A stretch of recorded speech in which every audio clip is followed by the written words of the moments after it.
नमस्कार। कॉलेज शिक्षा विभाग राजस्थान के ज्ञान दूत 2.0 पहल के तहत आप सभी का स्वागत है। स्नातक और स्नातकोत्तर कक्षाओं के लिए विषय परक ऑनलाइन कार्यक्रम का नवाचार है और इसमें मैं doctor Rupa Mangalani, associate professor political science department में आज पॉलिटिकल साइंस के एक नए टॉपिक को शेयर करूंगी। तो हमारा आज का टॉपिक है गांधीवादी दर्शन के प्रेरणा स्रोत एवं महात्मा गांधी की कृतियाँ। तो हम सभी जानते हैं महात्मा गांधी हमारे बापू, हमारे राष्ट्रपिता, एक आध्यात्मिक संत थे और उन्होंने हमारे राष्ट्रीय आंदोलन को एक शानदार नेतृत्व दिया और एक देश को आज़ाद कराया। दे दी हमें आज़ादी बिना खड़क बिना ढाल, साबरमती के संत तूने कर दिया कमाल। तो साबरमती का ये जो संत था, यह आध्यात्मिक संत था जिसका मूल उद्देश्य धार्मिक जीवन व्यतीत करना था। लेकिन महात्मा गांधी की धर्म संबंधी धारणा जो है वो पारलौकिक नहीं है वरन लौकिक थी। मानवता की सेवा को ही वो वास्तविक धर्म समझते थे। हम देखते हैं कि जीवन काल की कुछ ऐसी परिस्थितियां थी जिनके कारण महात्मा गांधी को राजनीतिक क्षेत्र में प्रवेश करना पड़ा। स्वयं महात्मा गांधी के शब्दों में, मैं उस समय तक धार्मिक जीवन व्यतीत नहीं कर सकता जब तक कि स्वयं को संपूर्ण मानवता के साथ एकीकृत नहीं कर लेता, और यह मैं उस समय तक नहीं कर सकता जब तक कि राजनीति में भाग नहीं लेता। तो परिस्थितियों से भाग्य होकर इस आध्यात्मिक संत ने न केवल राजनीतिक जीवन में प्रवेश किया बल्कि भारत के स्वतंत्रता संग्राम को एक अनोखे ढंग से संचालित भी किया। लेकिन राजनीति में इतना सब कुछ करने पर भी महात्मा गांधी अपने मूल रूप से अपने जीवन में एक आध्यात्मिक संत बने रहे और उन्होंने आध्यात्मिक और नैतिक दृष्टिकोण का अपने आधार पर उन्होंने प्रतिपादन किया। वो दरअसल सामाजिक, राजनीतिक और धार्मिक समस्याओं का समाधान वो एक नैतिक दृष्टिकोण से किया करते थे। स्वयं गांधी जी ने एक बार पोलक से कहा था कि मैंने राजनीति का चोगा पहन रखा है किंतु वास्तव में मैं एक धार्मिक पुरुष हूँ। 1929 में उन्होंने अरुंडेले को लिखा था कि मेरा झुकाव राजनीति की ओर नहीं है, धर्म की ओर है। तो गांधी जी की विचारधारा का आधारभूत तत्व ये था कि अपने मूल रूप में मानव और मानव जाति की सारी समस्याएं नैतिक समस्याएं हैं। ऐसी स्थिति में मनुष्य सही अर्थों में खुद मानव बन जाए और अपने समस्त सामाजिक, राजनीतिक और आर्थिक कार्यों में अंतरात्मा की पुकार के अनुसार काम करे तो समाज अथवा दुनिया में दुख, संकट और समस्याओं जैसी कोई चीज नहीं रह सकती। तो इस प्रकार उन्होंने एक स्वस्थ राजनीतिक समाज की संरचना के लिए एक नैतिक मनुष्य की आवश्यकता को बताया और उन्होंने बताया कि व्यक्तिगत कार्य और राजनीतिक कार्य दोनों जो है वो उसमें अंतर नहीं मानते थे। वो राजनीति और नीति को एक ही सिक्के के दो पहलू मानते हैं। वो कहते हैं कि राजनीति के समस्त दुर्गुणों को दूर करने का एकमात्र उपाय ये है कि राजनीतिक कार्यों का संचालन हम विशुद्ध मानवीय दृष्टिकोण के आधार पर करें। तो महात्मा गांधी का सारा दर्शन राजनीति और समाज के प्रति उनका आध्यात्मिक और नैतिक दृष्टिकोण ही है। इसीलिए गांधी जी जो है वो कहते हैं कि राजनीति में समस्त दुर्गुणों को दूर करना आवश्यक है, लेकिन इसके लिए ज़रूरी है कि एक नैतिक इंसान ही इसे ठीक कर सकता है। तो उनके जीवन पर बहुत सारे लोगों का प्रभाव पड़ा है, विचारधाराओं का प्रभाव पड़ा है, लेखकों का प्रभाव पड़ा है। तो अगर हम सारे चीज़ों को कैटेगराइज करें तो हम इन्हें 3 भागों में मोटे रूप से वर्गीकृत कर सकते हैं: पूर्व के स्रोत, पश्चिम के स्रोत और अन्य स्रोत। तो पूर्व के स्रोतों में सर्वप्रथम उन पर अपनी माता के व्यक्तिगत जीवन का बहुत प्रभाव पड़ा है। उनकी माता सादगी और सदाचार का जीवन व्यतीत करती थीं, वैष्णव धर्मावलंबी थी और हिंदू धर्म के संस्कार, मंदिर जाना और ये सारी चीज़ें उन्होंने अपनी माता से सीखी हैं। तो इस प्रकार हम देखते हैं कि उनके माताजी और पिताजी ने जितना सरल जीवन जिया, तो आप पूरे देखते हैं कि गांधी एक सरल इंसान की तरह जीवन व्यतीत करते हैं। आडंबरों से दूर, दिखावा नहीं, एक सादगीपूर्ण जीवन वो व्यतीत करते हैं। इसी तरह से बहुत सारे धार्मिक ग्रंथों का भी उन पर प्रभाव पड़ा। रामायण और महाभारत का वो नियमित पाठ करते थे और जब वो इंग्लैंड में स्टडी करने गए, अध्ययन काल उनका चल रहा था, तो उसके दौरान एडविन ऑर्नल्ड द्वारा अनुवादित भगवत गीता को उन्होंने पढ़ा। तो भगवत गीता से वो बहुत प्रभावित हुए, श्रीमद् भगवत गीता से। वो उसे एक आध्यात्मिक संदर्भ ग्रंथ कहते हैं भगवत गीता को। वो कहते हैं कि गीता जो है वो कहीं ना कहीं अहिंसा की सीख देती है। गीता के बारे में वो कहते हैं कि ये आध्यात्मिक संदर्भ ग्रंथ है। वो कहते हैं कि सच और धर्म के लिए देखने को तो गीता कहती है कि हिंसा की बात करती है, ये युद्ध के लिए वो कहती है कि युद्ध का संदेश देती है, लेकिन वास्तव में वो अहिंसा की शिक्षा देती है। क्योंकि गीता का कहना है कि यदि किसी व्यक्ति को शस्त्र ग्रहण करना ही पड़े तो उसे ऐसा निष्काम भाव से करना चाहिए, उसके परिणाम के बारे में नहीं सोचना चाहिए। हम गीता की ये प्रसिद्ध उक्ति जानते हैं, कर्मण्येवाधिकारस्ते ना फलेषु कदाचन। गांधी जी के विचार के अनुसार कोई भी मनुष्य निष्काम भाव से युद्ध नहीं कर सकता, अतः गीता अहिंसा की ही शिक्षा देती है।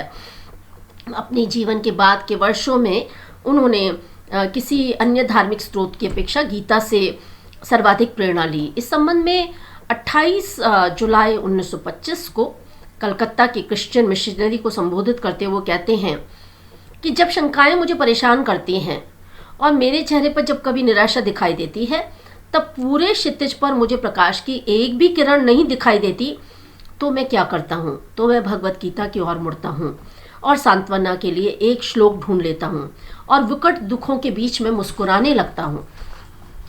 तो इस तरह से उन्होंने भगवत गीता का प्रभाव आप देख सकते हैं। महात्मा गांधी भगवत गीता से बहुत अधिक प्रभावित थे।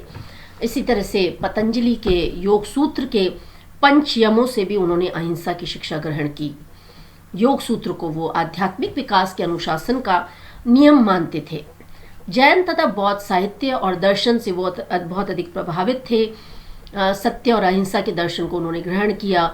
हम देखते हैं कि गांधी जी के अहिंसा और सत्याग्रह के विचारों में जब वो असत्य चोरी न करना, सत्य झूठ न बोलना, ब्रह्मचर्य, अपरिग्रह तथा न्यास सिद्धांत की चर्चा करते हैं, तो उसके इन समस्त दर्शनों का, इन समस्त सिद्धांतों का कहीं न जैन और बौद्ध साहित्य से संबंधित है, बौद्ध दर्शन से संबंधित है और इसका गांधी जी के दर्शन पर प्रभाव है।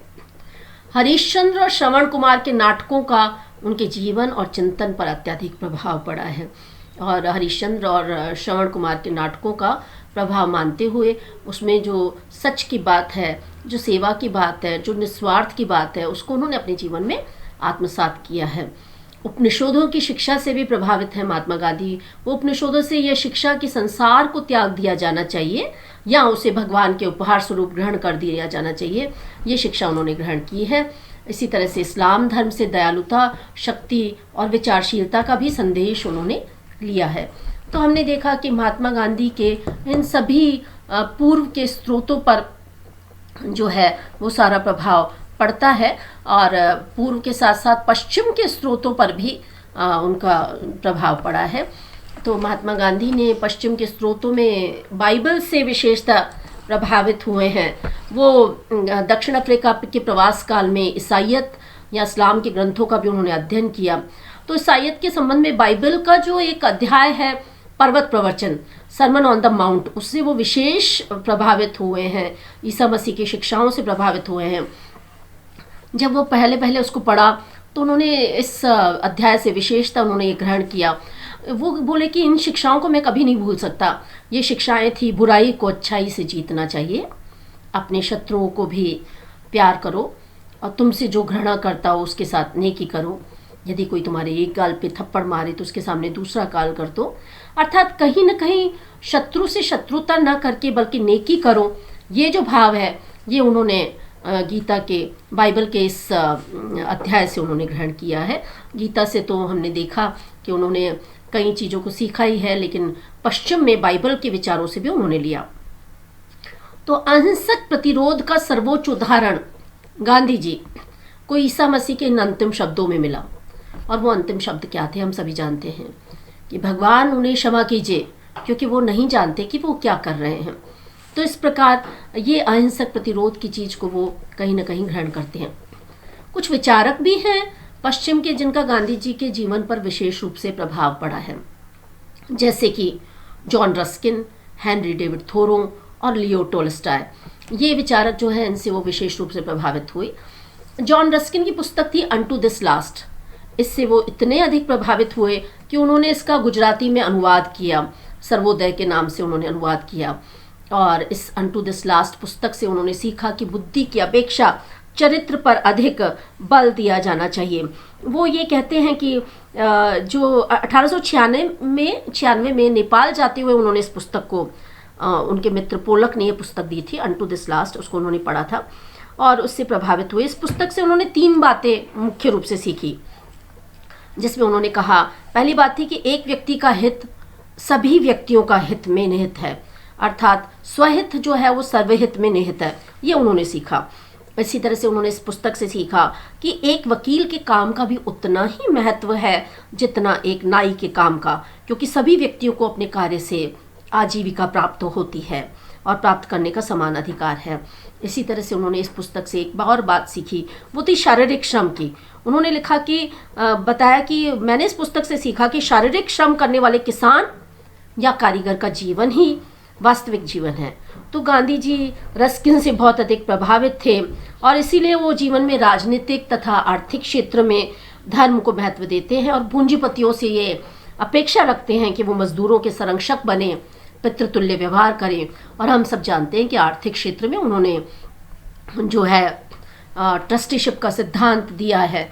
इसी तरह से रूसी लेखक थे लियो टॉलस्टॉय, उनका भी उन पर बहुत प्रभाव पड़ा है और गांधी जी के सचिव और उनके जीवन चरित्र के लेखक थे श्री प्यारेलाल। तो वो लिखते हैं कि जीवन के बारे में गांधी जी का जो संपूर्ण दृष्टिकोण है उसको टॉलस्टॉय ने बदल दिया। धर्म, शिक्षा, अर्थशास्त्र, राजनीति के बारे में गांधी जी के विचारों पर टॉलस्टॉय के विचारों की गहरी छाप है। टॉलस्टॉय की एक पुस्तक थी कि ईश्वर का राज्य तुम्हारे भीतर है, the kingdom of God is with in you. तो इससे अहिंसा के विषय में गांधी जी की शंकाओं को दूर किया और उन्हें पक्का अहिंसावादी बना दिया। टॉलस्टॉय के दार्शनिक अराजकतावाद या फिलोसफिकल एनार्किज्म का दर्शन भी गांधी जी के विचारों पे हम स्पष्ट दिखते हैं। एक विचारक हुए रोमा रोला, उनकी पुस्तक का नाम है महात्मा गांधी। उन्होंने यह मत प्रतिपादित किया है कि यूरोपीय और पश्चिम सभ्यता के प्रति जिस आलोचनात्मक दृष्टिकोण का दर्शन हमें गांधी जी में दृष्टिगोत होता है, उस पर टॉलस्टॉय का ही प्रभाव प्रतीत होता है। फिर भी गांधी जी ने टॉलस्टॉय का अंधानुकरण नहीं किया। गांधी जी का अहिंसा का दृष्टिकोण टॉलस्टॉय से कहीं अधिक आगे है, क्योंकि गांधी जी ने अहिंसा को मन, वचन और कर्म तीनों में स्वीकार किया है, जबकि टॉलस्टॉय ने अहिंसा को केवल कर्म तक सीमित रखा है।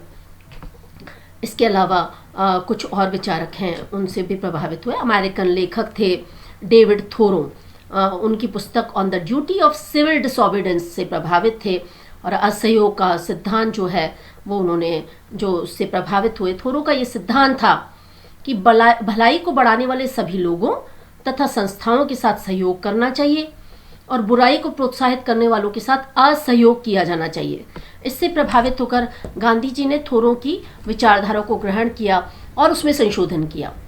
उन्होंने थोरो की विचारधारा में संशोधन करते हुए ये कहा कि सरकार को अनैतिक कानूनों का विरोध किया जाना चाहिए और ऐसा करते हुए हमारा व्यवहार अहिंसक होना चाहिए।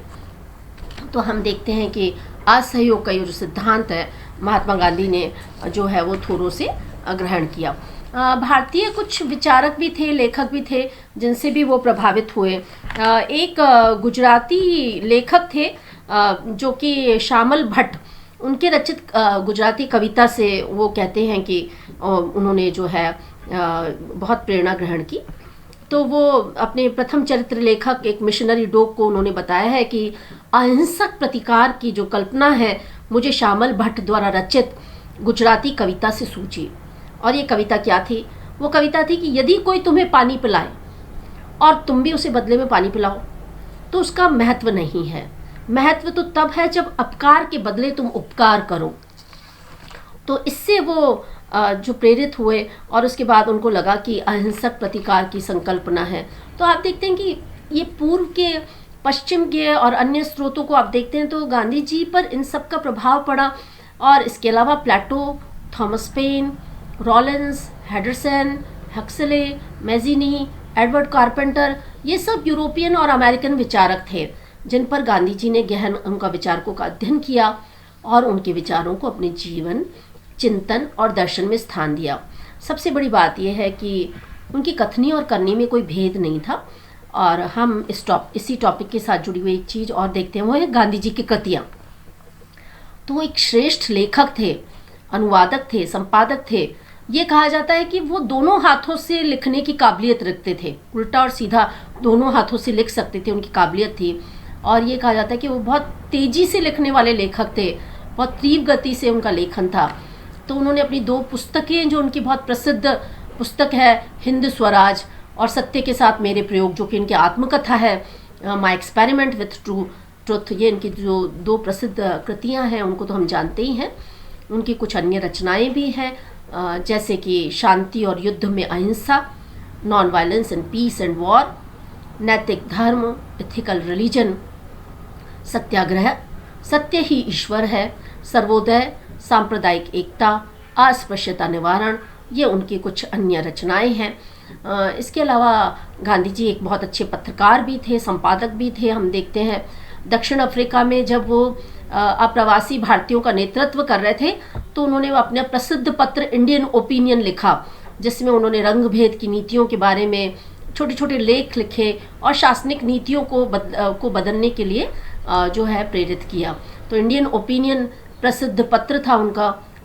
इसी तरह से साप्ताहिक पत्र था। इसी तरह से भारत में भी उन्होंने बहुत महत्वपूर्ण पत्र लिखे, जैसे कि यंग इंडिया, हरिजन, नवजीवन, हरिजन सेवक, हरिजन बंधु, इन सभी पत्रों का संपादन किया और अपने विचारों का उसमें प्रतिपादन किया। वो अपने नेशनल मूवमेंट के संचालन के दौरान जो भी गतिविधियां करते थे या उनको जो भी संदेश देना होता था या जो भी समस्याएं थी, वो अपने इन पत्रों के माध्यम से देते थे। और उसमें केवल राष्ट्रीय आंदोलन से ही नहीं, बल्कि समाज के सुधार के लिए और एक व्यक्तिगत गुणों को हम कैसे विकसित करें, दुर्गुणों से कैसे मुक्ति पाएं, पर्यावरण की समस्या हो या सामाजिक समस्याएं हो, छुआछूत हो या अन्य समस्याएं हो, उन सब समस्याओं को वो उठाते थे और इन पत्रों के माध्यम से जो है वो अपने विचार सामने रखते थे। और ये बहुत ही पॉपुलर रहा उनका लेखन।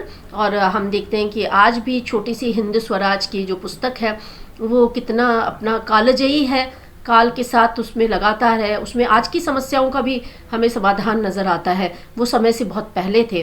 तो हमने इस प्रकार देखा कि महात्मा गांधी के हमने इस अपने प्रेजेंटेशन में बेसिकली ये देखा कि वो एक आध्यात्मिक संत थे। हमने देखा कि उनके दर्शन पर किस किस का प्रभाव पड़ा।